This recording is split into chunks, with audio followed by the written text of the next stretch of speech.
There is a claim going around right now that Christians are being persecuted in Nigeria. It's being claimed by Trump and Greg Locke and a bunch of other people. I want to talk about the validity of the claim. Donald Trump has made some pretty bold claims about it. Listen to what he said. Christianity is facing an existential threat in Nigeria. Thousands and thousands of Christians are being killed. Radical Islamists are responsible for this mass slaughter. I am hereby making Nigeria a country of particular concern. That's a legal definition. When the Christians or any such group is slaughtered, like is happening in Nigeria, 3,100 versus 4,476 worldwide. What horrible numbers. I don't know what those numbers mean. I do not have context for this. I don't know what he's talking about. Something has to be done. I am asking Congressman Riley Moore, together with Chairman Tom Cole and the House Appropriations Committee, to immediately look into this matter and to report back to me. And I mean, like, immediately. The United States cannot stand by while such atrocities are happening in Nigeria. I mean, it seems clear as day that he does not give a shit about this issue at all, right? Like, he couldn't possibly care less. Numerous other countries. It's not only Nigeria, it's all over. We stand ready, willing, and able to save our great Christian population around the world. This is not going to happen. The killing of Christians is not going to happen. So I wanted to understand, like, is this happening? What's the deal with this? Is this real? Because I heard the same kind of claims out of Greg Locke's mouth. Greg Locke made some pretty on-the-nose extreme claims about it. And the government up until this moment, and I'll tell you about that in a parentheses, but the government up until this moment in Nigeria has been denying the reality of the existence of a genocide. But Boko Haram and these other Islamic groups. Boko Haram is awful. I'll give them that. Yes, absolutely. They're terrible. There it is again. There's a telltale sign every time that, terrorism is taking place around the world, especially against Christians. This Boko Haram group has come in. Oh, my God, dude. You catch what he just said? He just said every time there's terrorist action around the country, it's Muslims doing it. Please. And butchered Christians. Nearly 100,000 in the last year that we know of, and some pastors are saying within the context of the last decade, over 500,000 people. Now, there's been 70 million martyrs since Stephen in the book of Acts, right? 70 million. 500,000 Christian martyrs just in northern Nigeria in the last number of years. I'm sure I don't need to say it, but I'm going to anyway. Don't trust a word out of his mouth. Completely full of less probably than a decade. 100,000 in the last year. Mass graves, burning churches to the ground, women, killing children. It is disgusting. It is unbelievable. And everybody wants to talk about a fake genocide that supposedly happened in Gaza. And now everybody realizes it's all Hamas driven. And everybody wants to talk about something fake, right? Hollywood, what do they call it? Bollywood. And okay, Bollywood is the Indian version of Hollywood, right? Why did he say Bollywood? I don't understand. So let me just draw out what he's doing here. He's claiming that what's happening in Gaza is not a genocide when it absolutely is, but what's happening in Nigeria is. It's disgusting to me. I mean, this should kind of show you why I doubt what's happening in Nigeria from the outset, because of the way it's being framed, in contrast to Israel and what they're up to.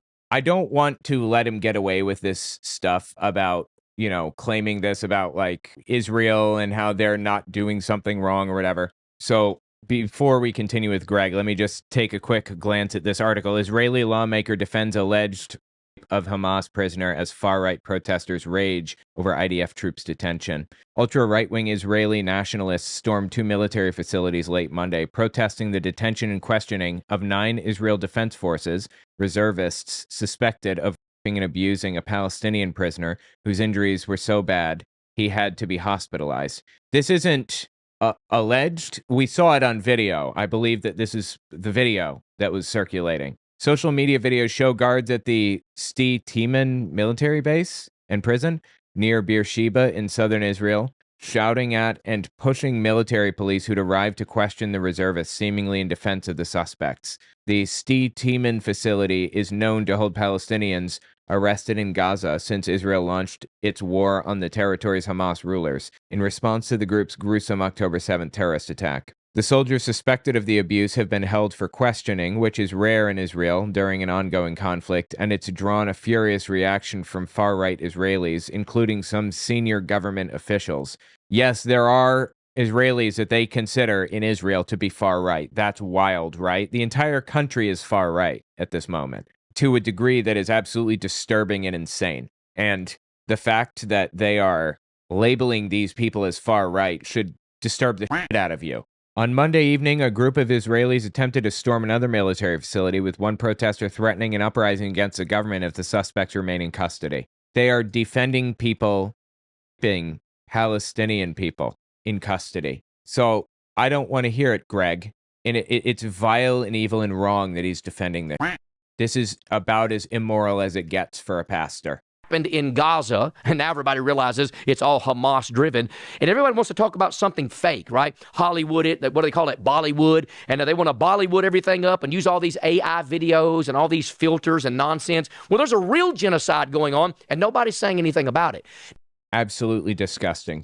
Seriously, I don't know what's broken in his brain that he thinks it is okay to defend what Israel is doing right now. But anyway, let's talk about the Nigeria genocide, if that is indeed what it is. Are Christians being persecuted in Nigeria, as Trump claims? BBC.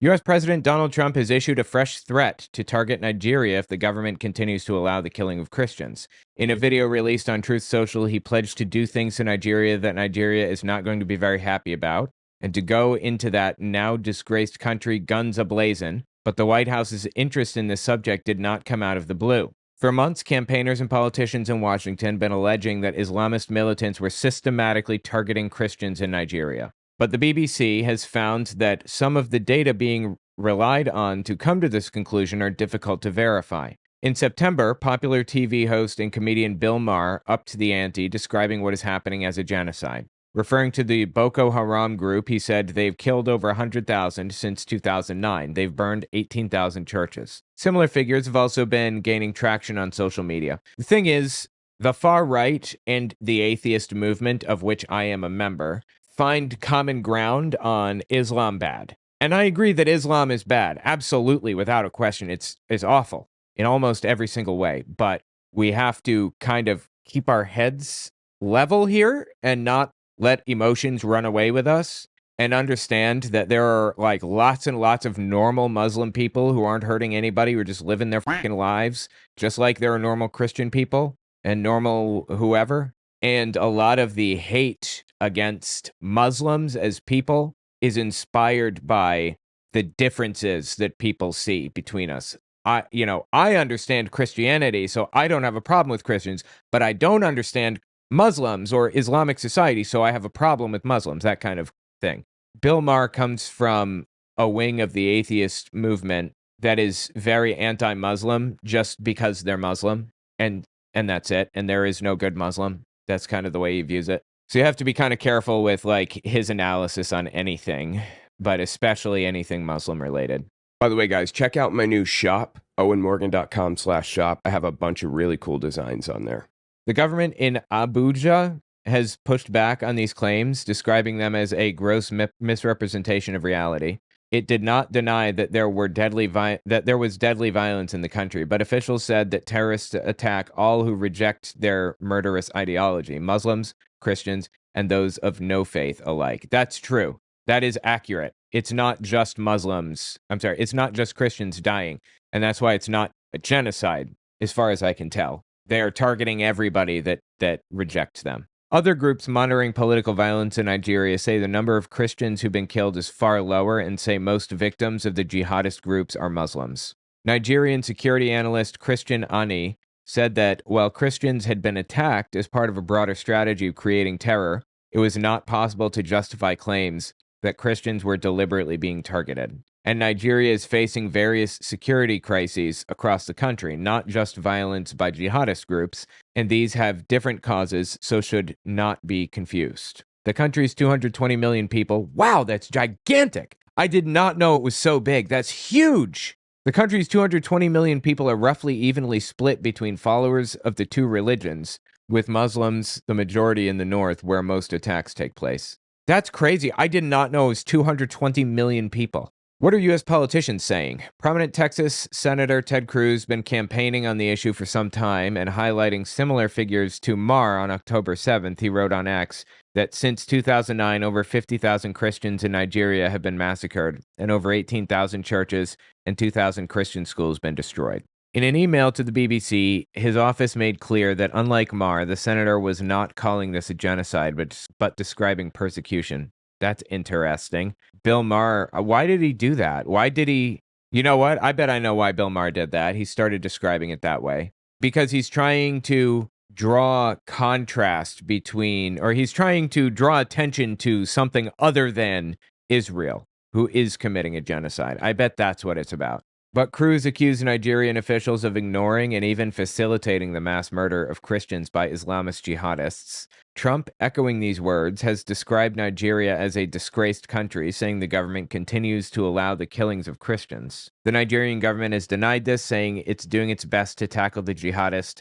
Some officials have also welcomed the prospect of the U.S. helping fight the insurgents, as long as it's not done unilaterally. The authorities have certainly struggled to contain the violent jihadist groups and criminal networks. Most weeks seem to come with stories of fresh attacks or abductions. Boko Haram, infamous for kidnapping the Chibok girls just over a decade ago, I didn't hear about this. Chibok girls has been active since 2009, but its activities have been concentrated in the northeast, which has a majority Muslim population.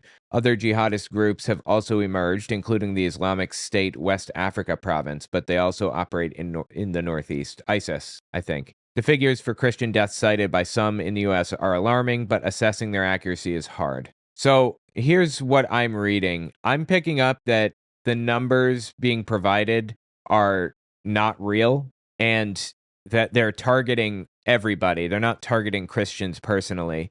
And Ted Cruz, Donald Trump, and other extremists are looking for an opportunity to draw attention away from Israel and point at a different issue. That's what I'm picking up here. Sign up for my Patreon. I'd really appreciate that very much. It would mean so much to me. This is like a really precarious moment in history, in U.S. history, and for me personally. So it would mean a lot if you sign up for my Patreon. Check out cultarchive.org. I did a cult test, basically, where you can see if you're in a cult, and you can look at the historical tests of other groups that already went through this. Also, check out my merch. I have a whole bunch of really cool shirts and stuff. Really interesting. I would really appreciate that. When it comes to the source of the data, on a podcast in September, Cruz directly referred to a 2023 report by the International Society for Civil Liberties and Rule of Law, a non-governmental organization that monitors and tracks human rights abuses across Nigeria. His office also sent the BBC a number of links to online articles on the issue, most of which pointed back to Intersociety. Maher did not respond to a BBC request for the source of his figures, but given certain similarities to those used by Cruz, it seems likely he was drawing on Intersociety's work. For data that could be shaping U.S. policy toward Nigeria, Intersociety's work is opaque. In its report published in August, which was an amalgamation of previous research and updated numbers for 25, it said jihadist groups in Nigeria had killed over 100,000 Christians in the 16 years since 2009. Interesting. So Intersociety is not giving us their data, their source of their data, then. They're opaque. They're not allowing us to see behind how they gathered this information, basically. It also notes that 60,000 moderate Muslims also died during this period. Intersociety did not share an itemized list of sources, making it hard to verify the total number of deaths it reports. In response to this criticism, the organization had said it is almost impossible to reproduce all our reports and their references dating back to 2010. Our easy method is to pick their summary statistics and add them to our fresh discoveries or findings to make up our new reports, but the data sources quoted by Intersociety in its reports do not reflect the figures published. That's interesting. So Intersociety numbers have problems then, is what I'm picking up here. And that's where all of this is coming from, Intersociety. Now, let's talk about those who have died in 2025. Looking at deaths this year alone, Intersociety concluded that between January and August, just over 7,000 Christians were killed. This is another figure that's been widely shared on social media, including by Republican Congressman Riley M. Moore, who's been a leading voice on this issue in the House of Representatives. Intersociety includes a list of 70 media reports at some of the sources to its findings on the attacks against Christians in 2025, but in about half of these cases, the original news stories did not mention the religious identity of the victims. Interesting. So it sounds like Intersociety seems to have like a bias, a bend. They're trying to make it seem like more Christians are dying than are actually dying. They're not giving us sources for their numbers, and their numbers actually don't even add up. That's what I'm reading here. For example, Intersociety quoted Al Jazeera report of an attack in northeastern Nigeria, saying that, according to the news organization, not less than 40 farmers, mainly Christians, were abducted by Boko Haram in Damboa, part of Borno State. But Al Jazeera's report didn't mention that the victims were mainly Christians, as quoted by Intersociety. Holy shit, dude. Intersociety told BBC that it does further analysis to identify their background without explaining how exactly in this case, but did mention their knowledge of local populations and use of Christian media reports. Adding the number of deaths referenced in these reports cited by Intersociety does not result in the stated total of 7,000. So their numbers are just wrong then, is what it seems like. The BBC added up the number of deaths from the 70 reports and found that the total was around 3,000 deaths. Some of the attacks also appeared to be reported more than once. To explain the shortfall, Intersociety says it also estimates the number of people it believes have died in captivity and includes eyewitness testimonies it cannot make public. Interesting. Well, I'm sorry, I'm not believing this fully. I don't want genocide, okay? Ever. Anybody. I don't want death, period. Full stop. Not death of Christians, not death of Muslims, not death of atheists or anybody. But this seems like a pretty clear-cut case of Greg Locke trying to deflect criticism away from Israel and towards somebody else, considering the fact that that's like literally exactly what he did in this video. So I'm very, very skeptical of what he has to say here and this whole situation, honestly. Anyway, tell me what you think about it in the comments. This sounds completely contrived and fabricated to me.